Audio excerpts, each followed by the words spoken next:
हाँ जी राजे BCA second के students अपना ग्राफ थ्योरी का चैप्टर स्टार्ट किया होया सीगा। आप बेसिक डेफिनेशनस कर रहे सी।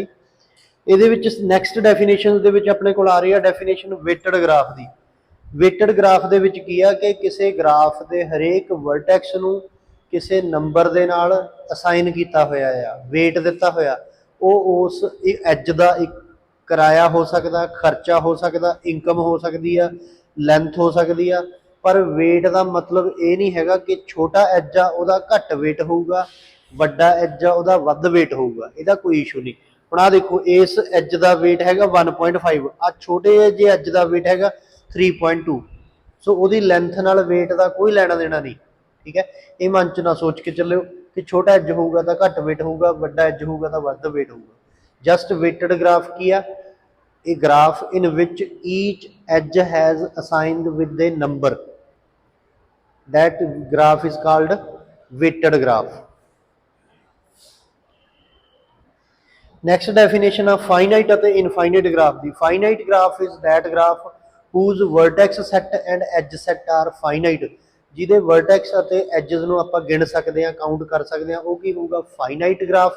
ਜਿਵੇਂ ਆ ਸਾਰਾ ਐਗਜ਼ਾਮਪਲ ਹੈ। ਇਨਫਾਈਨਾਈਟ ਗ੍ਰਾਫ ਕੀ ਹੈ, ਜਿਹਦੇ वर्टेक्स ਸੈੱਟ ਜਾਂ ਐਜ ਸੈੱਟ ਨੂੰ ਕਾਊਂਟ ਨਹੀਂ ਕੀਤਾ ਜਾ ਸਕਦਾ, ਇਨਫਾਈਨਾਈਟ ਨੇ। ਆਪਾਂ ਨੂੰ ਕੀ ਪਤਾ ਵੀ ਇਹ ਤੋਂ ਬਾਅਦ ਕਿੰਨੀ ਕੁ ਵੱਡੀ ਡਾਇਗਰਾਮ ਆ, ਕੀ ਪਤਾ ਇਹਦਾ ਐਂਡ ਹੀ ਨਾ ਹੁੰਦਾ ਹੋਵੇ ਕੋਈ। ਠੀਕ ਹੈ, ਇਹ ਡਾਟ ਤੋਂ ਬਾਅਦ मान लो सारे किते डॉट ने गे, एंड हो रहे ने, इस एक नू एंड ही नहीं पता लग रहा कित्थे दा, ये वर्टेक्स सैट एज सैट नू काउंट नहीं किया जा सकता। सो ये की हो गया इनफाइनाइट ग्राफ। नैक्सट डेफिनेशन आ गई order of graph. Number of vertex ने जिहड़े किसी ग्राफ का ऑर्डर हुंदे आ, नंबर ऑफ वर्टिसिस। ये नाल ही इत्थे डेफिनेशन नोट कर लो, बुक च दित्ती नहीं हुई। Size of graph is called number of edges, number of edges is called size of graph, तो ऑर्डर ऑफ ग्राफ होंदा नंबर ऑफ वर्टिसिस। जिथे भी कितने ऑर्डर ऑफ ग्राफ की डेफिनेशन आ वो हो गया नंबर ऑफ वर्टिसिस, उहदे नाल ही लिख लो नंबर ऑफ एजेस की होंदे नेगे size of graph. Trivial graph, null graph ते एम्पटी ग्राफ। ट्रीवियल ग्राफ दे विच की है, सिर्फ एक वर्टेक्स है, कोई एज नहीं। ट्रीवियल ग्राफ की है, one vertex no edges, just एक डॉट है। एक है ट्रिवियल ग्राफ है, एक वर्टेक्स है, कोई एज नहीं। नल ग्राफ या एम्पटी ग्राफ की है, जेड़ा कुछ भी नहीं है, ना कोई वर्टेक्स है ना कोई एज आ, प्लेन एरिया है, ये ट्रिवियल ग्राफ है, सॉरी एम्पटी ग्राफ है या नल ग्राफ है। एम्पटी ग्राफ नल ग्राफ का मतलब क्लीयर हो गया, जिहदे विच ना कोई वर्टेक्स है ना ही कोई एज है। ट्रिवियल ग्राफ किहड़ा हो गया, जिहदे विच इक्को एक वर्टेक्स है। नॉन ट्रिवियल किहड़ा हो गया, नॉन ट्रिवियल ग्राफ किहड़ा होगा,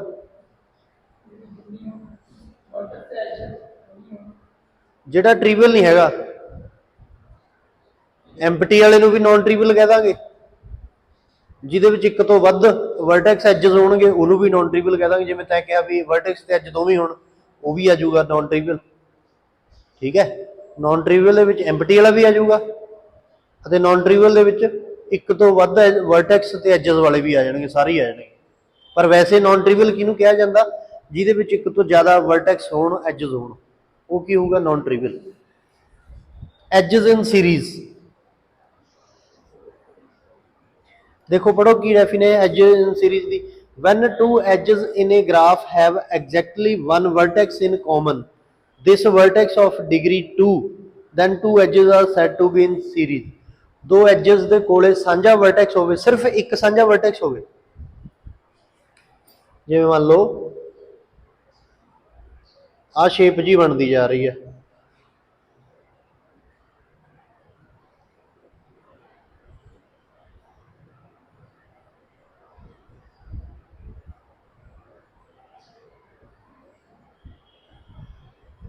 ए B C D E F G H. हुण जिवें मान लो आ as नेगे E1 E2 E3 E4 E5 E6 E7 E8 E9। आ जिहड़े E5 ते E6 ने, इन्हां दे कोले सिर्फ एक वर्टेक्स साझा आ, कल्ला E। ਤਾਂ ਆਪਾਂ E5 ਅਤੇ E6 ਨੂੰ ਇਨ ਸੀਰੀਜ਼ ਦੇ ਵਿੱਚ ਕਹਾਂਗੇ। ਉਵੇਂ ਹੀ E1 ਅਤੇ E2 ਦੇ ਕੋਲੇ ਇੱਕ ਵਰਟੈਕਸ ਸਾਂਝਾ ਆ A। E1 ਅਤੇ E2 ਦੇ ਕੋਲੇ ਸਿਰਫ ਇੱਕ ਵਰਟੈਕਸ ਸਾਂਝਾ ਆ, ਉਹਦੀ ਡਿਗਰੀ ਕਿੰਨੀ ਆ 2। ਇਹਨਾਂ ਨੇ ਕੀ ਕਿਹਾ, ਡਿਗਰੀ 2 ਹੋਵੇ ਉਸ ਵਰਟੈਕਸ ਦੀ, ਤਾਂ ਉਹਨੂੰ ਕੀ ਕਹਾਂਗੇ, ਇਨ ਸੀਰੀਜ਼। ਜਿਹੜਾ E4 ਅਤੇ E3 ਆ, E4 ਅਤੇ E3 ਆ E4 ਵਰਟ ਐਜ ਹੋ ਗਿਆ, E4 ਇੱਕ ਆ E3 ਹੋ ਗਿਆ, ਹੈਗਾ ਤੇ ਇਹਨਾਂ ਦੋਨਾਂ ਦੇ ਕੋਲੇ ਵੀ ਕਾਮਨ ਵਰਟੈਕਸ ਇੱਕੋ ਹੀ ਆ C। ਦੇਖੋ ਧਿਆਨ ਨਾਲ, E4 ਅਤੇ E3 ਦੇ ਕੋਲੇ ਕਾਮਨ ਵਰਟੈਕਸ ਇੱਕੋ ਹੀ ਆ C, ਪਰ C ਦੀ ਡਿਗਰੀ ਕਿੰਨੀ ਆ 3 ਹੈ, 1 2 3। ਤਾਂ ਇਹਦਾ ਮਤਲਬ E4 ਅਤੇ E3 ਨੂੰ ਇਨ ਸੀਰੀਜ਼ ਨਹੀਂ ਕਿਹਾ ਜਾ ਸਕਦਾ। ਦੋ ਗੱਲਾਂ ਨੇ, ਸਾਂਝਾ ਵਰਟੈਕਸ ਇੱਕੋ ਹੀ ਹੋਵੇ, ਉਹਦੀ ਡਿਗਰੀ ਵੀ 2 ਹੀ ਹੋਵੇ, ਠੀਕ ਹੈ, ਤਾਂ ਕਰਕੇ ਉਹਨੂੰ ਇਨ ਸੀਰੀਜ਼ ਬੋਲਾਂਗੇ। ਸੋ ਇਹਨਾਂ ਦੋਨਾਂ ਨੂੰ ਇਨ ਸੀਰੀਜ਼ ਕਿਹਾ ਜਾ ਸਕਦਾ, ਇਹਨਾਂ ਦੋਨਾਂ ਨੂੰ ਇਨ ਸੀਰੀਜ਼ ਕਿਹਾ ਜਾ ਸਕਦਾ, ਇਹਨਾਂ ਦੋਨਾਂ ਨੂੰ ਇਨ ਸੀਰੀਜ਼ ਕਿਹਾ ਜਾ ਸਕਦਾ, ਬਿਕੋਜ਼ ਇਹਨਾਂ ਦੋਨਾਂ ਦੇ ਕੋਲੇ ਕਾਮਨ ਵਰਟੈਕਸ D ਇੱਕੋ ਹੀ ਆ, ਉਹਦੀ ਡਿਗਰੀ ਵੀ 2 ਆ। ਇਹਨਾਂ ਦੋਨਾਂ ਨੂੰ ਵੀ ਇਨ ਸੀਰੀਜ਼ ਕਿਹਾ ਜਾ ਸਕਦਾ ਕਿਉਂਕਿ ਇਹਨਾਂ ਦੋਨਾਂ ਦਾ ਕਾਮਨ ਵਰਟੈਕਸ ਇੱਕੋ ਹੀ, ਉਹਦੀ ਡਿਗਰੀ 2 ਆ। ਹਾਂ, E6 ਅਤੇ E7 ਨੂੰ ਨਹੀਂ ਕਹਿ ਸਕਦੇ ਕਿਉਂਕਿ ਇਹਨਾਂ ਦੋਨਾਂ ਦਾ ਕਾਮਨ ਵਰਟੈਕਸ ਇੱਕੋ ਹੀ ਆ F, ਪਰ ਉਹਦੀ ਡਿਗਰੀ 3 ਹੈ। ਇਹਨਾਂ ਦੋਨਾਂ ਨੂੰ ਨਹੀਂ ਕਿਹਾ ਜਾ ਸਕਦਾ ਕਿਉਂਕਿ ਇਹਨਾਂ ਦੋਨਾਂ ਦਾ ਕਾਮਨ ਵਰਟੈਕਸ ਇੱਕੋ ਹੀ ਆ, ਪਰ ਉਹਦੀ ਡਿਗਰੀ 3 ਆ। ਇਹਨਾਂ ਦੋਨਾਂ ਨੂੰ ਕਿਹਾ ਜਾ ਸਕਦਾ ਕਿਉਂਕਿ ਇਹਨਾਂ ਦੋਨਾਂ ਦਾ ਕਾਮਨ ਵਰਟੈਕਸ ਇੱਕੋ ਹੀ ਆ, ਉਹਦੀ ਡਿਗਰੀ 3 ਆ। ਇਹਨਾਂ ਦੋਨਾਂ ਨੂੰ ਕਿਹਾ ਜਾ ਸਕਦਾ, ਠੀਕ ਹੈ। ਏਦਾਂ ਤੁਸੀਂ ਆਪਣੇ ਕੋਲੋਂ ਐਗਜ਼ਾਮਪਲ ਜੀ ਬਣਾ ਕੇ ਪੜ੍ਹ ਸਕਦੇ ਹੋ।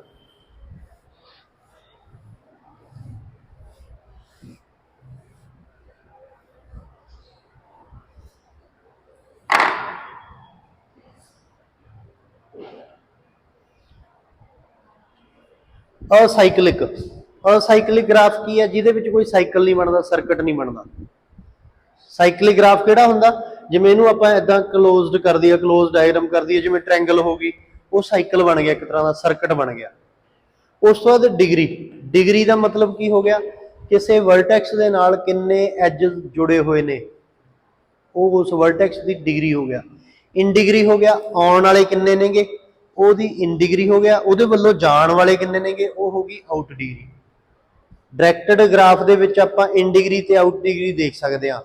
ਅਨਡਾਇਰੈਕਟਡ ਗ੍ਰਾਫ ਦੇ ਵਿੱਚ ਆਪਾਂ ਟੋਟਲ ਡਿਗਰੀ ਦੇਖਾਂਗੇ। ਮੈਂ ਤੁਹਾਨੂੰ ਕੋਈ ਐਗਜ਼ਾਮਪਲ ਸਮਝਾਉਣਾ।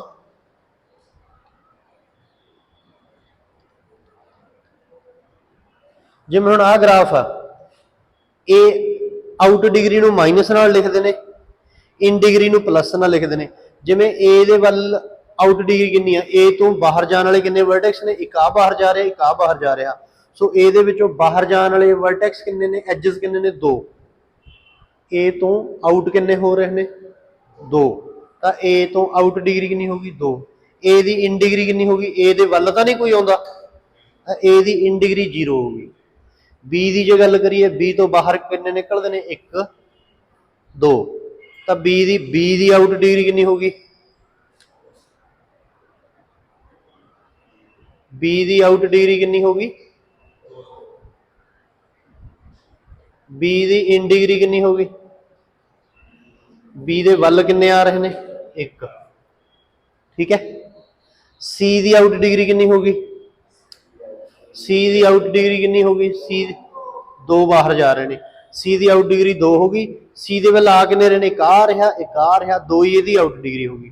ਹੁਣ D ਦੀ ਜੇ ਗੱਲ ਕਰੀਏ, D ਦੀ ਆਊਟ ਡਿਗਰੀ ਕਿੰਨੀ ਹੋਗੀ, D ਚੋਂ ਬਾਹਰ ਤਾਂ ਕੋਈ ਵੀ ਨਹੀਂ ਜਾ ਰਿਹਾ, D ਦੀ ਆਊਟ ਡਿਗਰੀ ਹੋਗੀ 0। B ਦੇ ਵੱਲ ਨੂੰ, D ਦੇ ਵੱਲ ਨੂੰ ਆ ਹੀ ਰਹੇ ਨੇ, ਆ ਕਿੰਨੇ ਰਹੇ ਨੇ, 3। ਏਦਾਂ ਆਪਾਂ ਸਾਰਿਆਂ ਦੀ ਇਨ ਡਿਗਰੀ ਤੇ ਆਊਟ ਡਿਗਰੀ ਦੇਖ ਸਕਦੇ ਹਾਂ। ਸਮਝ ਲੱਗ ਰਿਹਾ?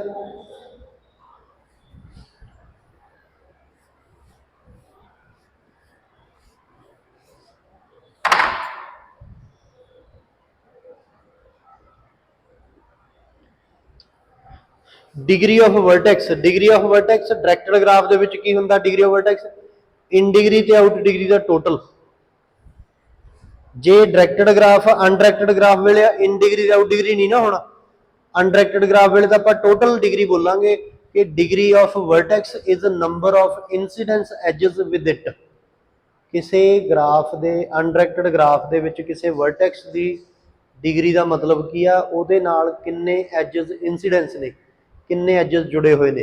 ਜਿਵੇਂ ਹੁਣ A ਦੀ ਡਿਗਰੀ ਕਿੰਨੀ ਹੋਊਗੀ, 1 2 3 4। B ਦੀ ਡਿਗਰੀ, D ਦੀ ਡਿਗਰੀ ਕਿੰਨੀ ਹੋਊਗੀ, 1 2 3 4। B ਦੀ ਡਿਗਰੀ ਕਿੰਨੀ ਹੋਊਗੀ, 1 2 3।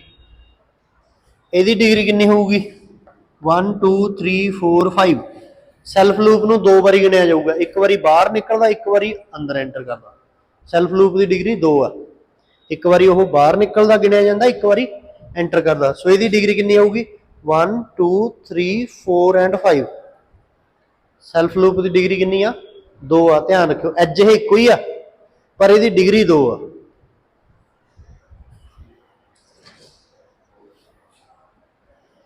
ਆ ਦੇਖੋ ਇੱਥੇ ਇਹਦੀ C ਦੀ ਡਿਗਰੀ ਕਾਊਂਟ ਕੀਤੀ ਹੋਊਗੀ। C ਦੀ ਡਿਗਰੀ ਕਿੰਨੀ ਆ 5। C ਦੀ ਡਿਗਰੀ ਕਿੰਨੀ ਹੋਊਗੀ 5। 1 2 3 4 and 5।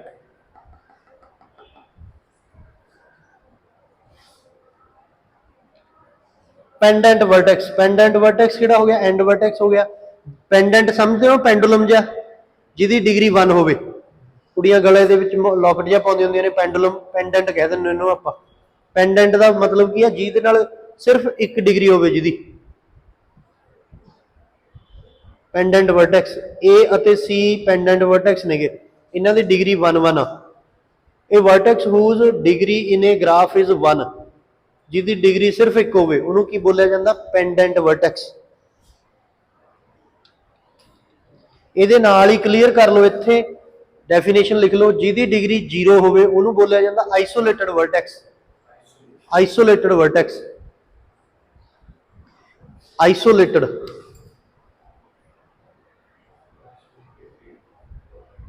A vertex whose degree is 0 is called isolated vertex.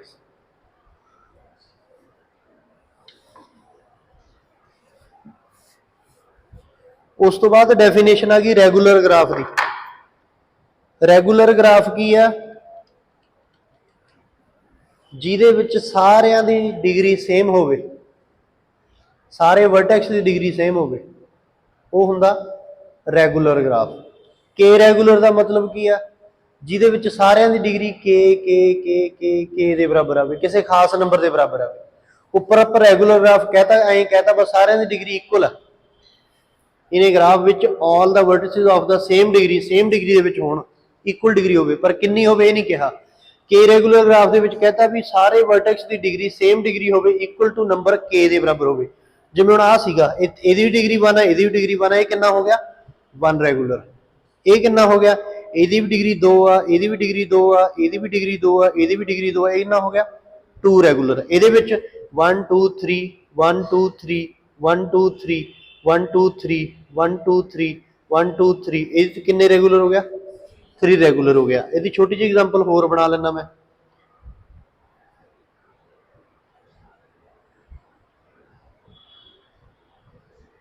ਇਹ ਵੀ 3 ਰੈਗੂਲਰ ਆ, 1 2 3 1 2 3 1 2 3 1 2 3, ਇਹ ਵੀ 3 ਰੈਗੂਲਰ ਹੋ ਗਿਆ। ਰੈਗੂਲਰ ਗ੍ਰਾਫ ਅਤੇ ਕੇ ਰੈਗੂਲਰ ਤੱਕ ਦਾ ਕੰਮ ਮੇਰੇ ਖਿਆਲ ਦੇ ਵਿੱਚ ਬਹੁਤ ਆ। ਕੱਲ ਤੋਂ ਆਪਾਂ ਇਹਦੀਆਂ ਥਿਊਰਮ ਸਟਾਰਟ ਕਰ ਲਾਂਗੇ। ਇਸ ਤੋਂ ਬਾਅਦ ਆਪਣੀਆਂ ਥਿਊਰਮਸ ਸਟਾਰਟ ਹੋਣਗੀਆਂ। ਆ first theorem on graph theory, second theorem on graph theory, definition ਦਾ ਕੰਮ ਮੁੱਕ ਗਿਆ। ਇਹਦੀ ਮੈਂ ਲੈਕਚਰ ਦੀ ਵੀਡੀਓ ਵਗੈਰਾ ਤੁਹਾਨੂੰ ਗਰੁੱਪ 'ਚ ਪ੍ਰੋਵਾਈਡ ਕਰਾ ਦਿੰਦਾ, ਬਾਕੀਆਂ ਦੇ ਵੀ ਕੰਮ ਆ ਜਾਊਗੀ ਤੇ ਤੁਹਾਡਾ ਵੀ ਜੇ ਕੁਝ ਮਿਸ ਹੋ ਗਿਆ ਤਾਂ ਸਮਝ ਲਿਓ, ਉਹਨੂੰ ਬੰਦ ਕਰ ਦਿਓ ਜੀ।